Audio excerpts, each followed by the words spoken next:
গহনায় হোক প্রযুক্তির ছোঁয়া, এই স্লোগানে দেশে প্রথমবারের মতো অনুষ্ঠিত হতে যাচ্ছে আন্তর্জাতিক জুয়েলারি মেশিনারিজ প্রদর্শনী। আগামী ৪ জুলাই ইন্টারন্যাশনাল কনভেনশন সিটি বসুন্ধরায় অনুষ্ঠিত হবে ৩ দিনব্যাপী এ প্রদর্শনী। দুপুরে রাজধানীর বসুন্ধরা সিটি শপিং মলে বাংলাদেশ জুয়েলার্স অ্যাসোসিয়েশন আয়োজিত এক সংবাদ সম্মেলনে জানানো হয় এমন তথ্য।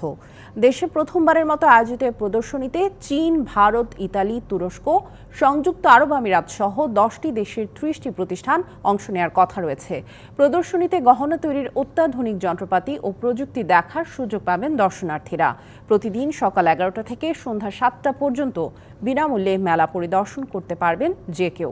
বাংলাদেশ জুয়েলার্স অ্যাসোসিয়েশনের প্রত্যাশা, এর মাধ্যমে দেশের গহনা শিল্পে নতুনত্ব আসবে। এ থেকে প্রযুক্তি জ্ঞান নিয়ে দেশে নতুন নতুন গহনা শিল্প কারখানা গড়ে উঠবে বলেও প্রত্যাশা করা হচ্ছে। বাজুস সাধারণ সম্পাদক বলেন, বাংলাদেশের জুয়েলারি শিল্প এখনও কারিগর নির্ভর। সনাতন পদ্ধতির সঙ্গে যন্ত্রের সমন্বয়ে স্বর্ণের গহনার বিশ্ববাজারে বাংলাদেশ আরও বেশি জায়গা করে নিতে পারবে বলেও প্রত্যাশার কথা জানানো হয় এ সময়। নগদের কাছে সব গ্রাহকই প্রিয়, তাই তো সারা দেশে ক্যাশ আউট চার্জ সবচেয়ে কম। পৃথিবী অনেক এগিয়ে গেছে। পৃথিবীতে স্বর্ণ নানান ভেদে স্বর্ণ জুয়েলারি হচ্ছে, অলংকার তৈরি হচ্ছে। তো আমাদের দেশে সেই উপলক্ষে আমরা এই মেলাটা করতে যাচ্ছি, যাতে আমাদের কারিগর শিল্প বৃন্দ যাতে এই জিনিসটা থেকে কিছুটা অভিজ্ঞতা আদায় করতে পারে।